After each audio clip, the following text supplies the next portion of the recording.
Ladies and gentlemen, it is very uncommon that I actually make 2 of these videos in a season, especially since Black Ops Cold War has came out. But today we're obviously talking about what I believe are the best weapons, the best loadouts, the best attachments currently in Warzone. And the reason why I'm making another one of these this season, even before the mid-season update, is because we recently got some pretty big weapon balancing that quite drastically changes up the meta of the game. They're very clearly trying to push it more towards SMGs. There's a few assault rifles at work, a couple of snipers, and it's very different than it previously was. So I wanted to make another video giving you my best loadouts, best class setups, so on and so forth. And the cool thing about this video is I don't see it actually changing up anytime soon. My best guess is the next time we see a meta shift will probably be season 4, and of course I will keep you updated then, but you don't really have to worry about anything crazy happening to weapons over the next couple of weeks or this week. Speaking of what's coming up this week, we've got major number 3 for the CDL, and as far as this goes, coming off of major number 2, the boys from my home and native land, the Toronto Ultra,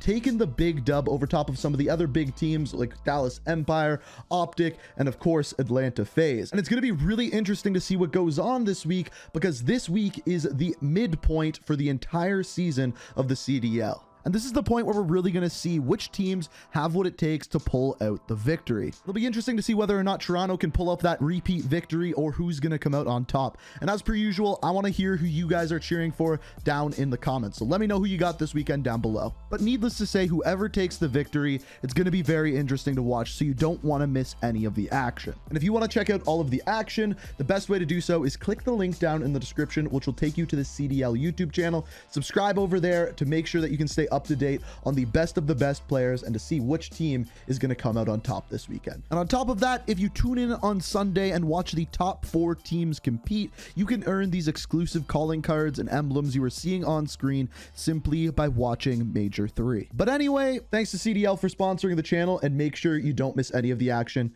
Click that link down below. All right, so moving into the loadouts. For this meta, it's very simple. Basically, on all my classes, I pair a long-range weapon with a close range weapon, simply for the fact that you want one weapon up close, one weapon at long range. That way you always have a very competitive time to kill, no matter what range gunfight you're actually getting into. The first class setup that we have here is the most obvious one. This is the one that I have used, I believe, for 3 seasons now. And in fact, both of these weapons that I'm using here have actually recently got nerfed, but I believe that they're both still competitive, and I use them both for a very particular reason. So first things first, looking at our class setup, this is my typical class setup with EOD, Overkill, and Amped. The one that you can change out here is EOD for double time if you're not running into a lot of explosives. I really highly recommend using Amped for that quick weapon switch. And then as far as what I'm using for my lethal, I like Thermite. It's just my personal favorite. It's great for throwing into rooms if people are camping. And then I use a heartbeat sensor. Generally speaking, on a team of 4, you want one person with a heartbeat sensor. The rest should be using flashbangs, and then potentially restock, which we will talk about in a little bit here.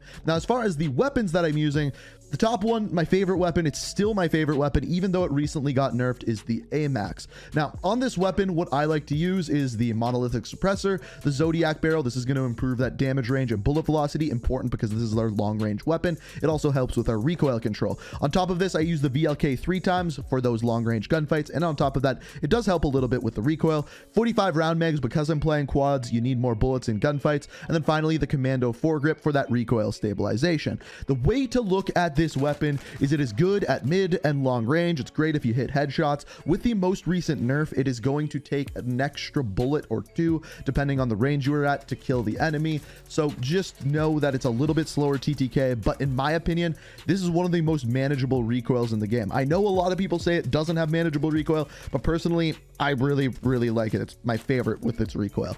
Now, the second weapon that we are using with this is the MAC-10.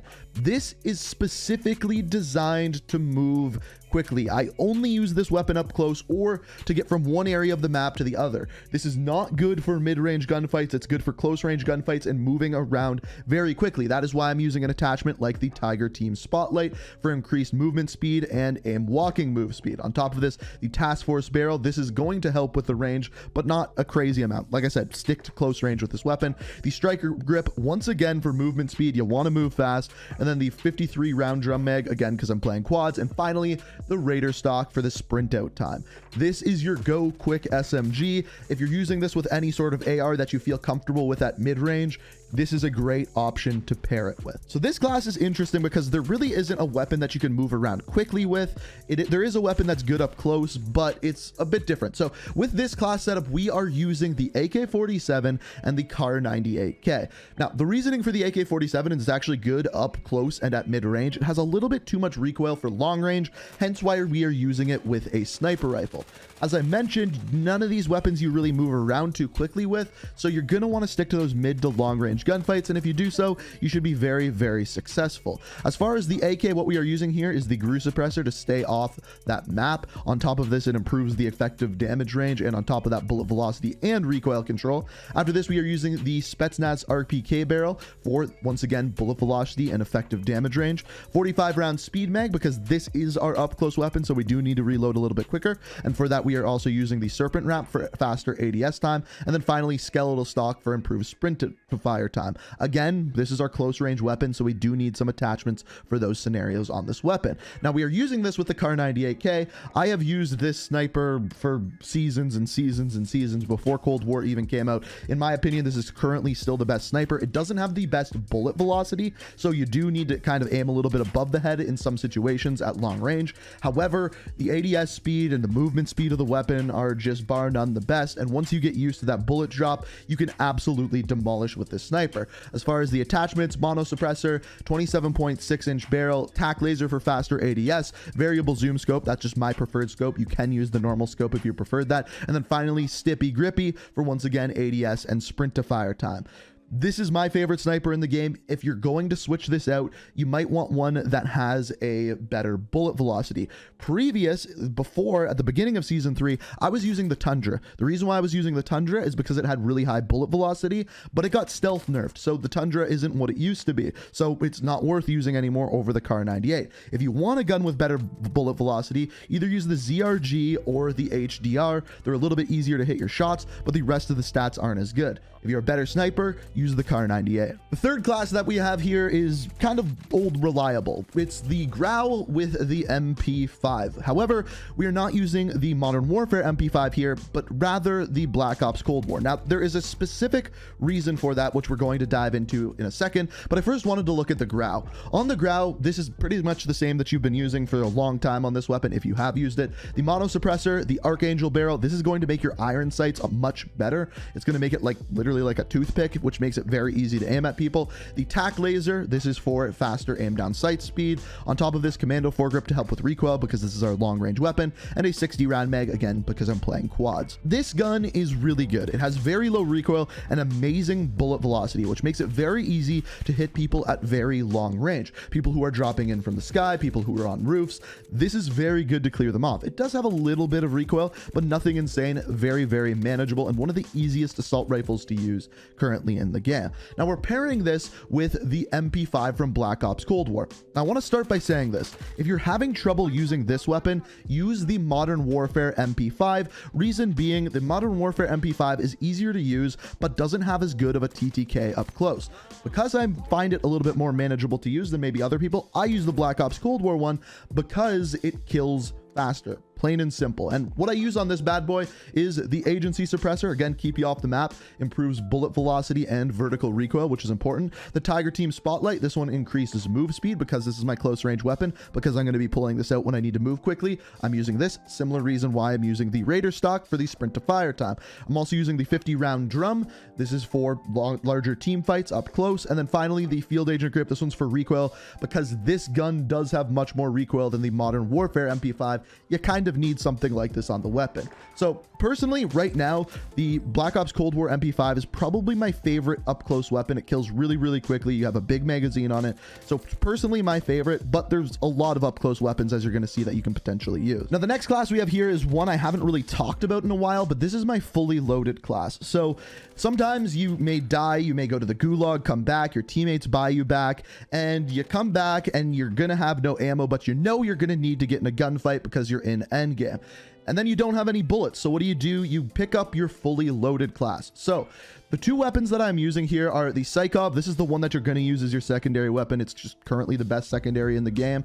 And then I have the Ram 7. Now, it doesn't have to be the Ram 7. It can be the GRAU. It can be the Amax. It can be any weapon from Modern Warfare that you feel comfortable with. I'm just giving you the Ram because this is another weapon that is currently good in game that you can choose to use. Now, as far as what I'm using on this weapon, you are using the monolithic suppressor for reasons we've already talked about, the FSS Ranger for damage range, bullet velocity, and recoil control. Also that VLK 3 times for, once again, recoil control and those long range gunfights, because this is going to be your long range weapon. Commando foregrip for recoil because there is a good amount of recoil. And then fully loaded. This is the important part and the one that you have to use. Now, if I wasn't using a fully loaded class, I would probably put the 50 round magazine on, but because it's a fully loaded class, I just don't have that extra slot. So yes, you're going to have to reload a little bit more, but the good news is with the Psychov or Soikov, I don't know how to say it correctly, this one you won't need to reload because we are using the 80 round drum magazine, the auto barrel attachment, monolithic suppressor to stay off the map, tac laser, and once again, fully loaded to get all of those bullets. This is the one that you're going to use on all of your fully loaded classes. So if you ever need to pick up a class, ever need to get bullets, this is the one. And because it has an 80 round drum mag, you never really have to reload this pistol. Now, the final thing I'm going to give you here isn't actually a loadout. I wouldn't recommend using this as a loadout with these two weapons, but rather I'm just giving you two other weapons that are currently really good that you can pair with other weapons, and I will give you examples of which weapons you can potentially pair them with. So the first one that I have here, as you are seeing, is the LC-10. The LC-10 is one of the best SMGs currently in the game for a couple of reasons. First of all, it has a pretty good time to kill, but it's also good at mid-range, which means you can pair it with a sniper, you can pair it with something like the Amax that's really good at long range, and use this both at mid-range and short range, and it will excel. The attachments that you want to use are, once again, the agency suppressor. We've talked about why. Task force barrel. This is one you're going to use on almost all of the Cold War SMGs. On top of this, the Raider stock, again, one you're going to use on almost all the SMGs for that sprint to fire time. The 42 round speed mag. You just don't really need the other ones, and on top of this, it has very few downsides, hence why we're using it. And finally, the field agent grip for those mid-range gunfights. So if you're using this only up close, you may not need this. However, if you're using it at mid-range like I'm suggesting, you're going to want the field agent grip for sure. Now, like I said, recommend using this with something like the Kar 98, the Amax, anything that excels at really long range, and then you can use this at short mid-range. The second one that we have here is the Bullfrog. Now, the Bullfrog is a super interesting weapon because it just got nerfed kind of, but also buffed in other ways. And essentially where the Bullfrog is really good is with its movement mechanics. Your aim down sights is fast, your sprint out is fast, your movement speed with it is fast. So this is a weapon that you want to use up close, kind of like what we were talking about before with the Mac 10, which means you want to pair it with a weapon that you use at mid and long range. So the Amax, the GRAU, even the Ram that we talked about before are good options to pair with the Bullfrog. And as far as the Bullfrog goes, we're using the GRAU suppressor, the task force barrel, just like we saw before, the skeletal stock, this is kind of like your Raider stock as we were talking about before, the Ember sighting point, which is probably the weird one here, it's to improve your damage range. It's one of the weirder attachments on this weapon. And then finally the serpent wrap for faster ADS time. This is a really, really good weapon, especially if you're a person who has really good movement mechanics in game. If you like juking people out, if you like finessing people, this is a weapon that you will excel with up close to a huge extent. I don't recommend using it at mid-range because its range and damage over range isn't that great. That is where the LC-10 exceeds. So these are the weapons, these are the classes I recommend using currently within Season 3, and I'm guessing that these are going to be the top weapons till the end of Season 3. There are also some weapons that I didn't cover. There's a couple Farah classes that you can definitely make, a couple other snipers like the ZRG and the HDR that are viable. Basically, most of the SMGs are currently viable. These are just the weapons that I perceive as the best of the best. And if I missed any of the weapons that you're using, feel free to let me know what you're currently using down in the comments. Also, if you enjoyed this video, it helped you out, always appreciate it if you hit that like button. And if you like what you see, be sure to hit that subscribe button, turn notifications on. We got plenty more content coming, so make sure you're subscribed. Thank you so much for watching, and until next time, peace out. We are reaching for the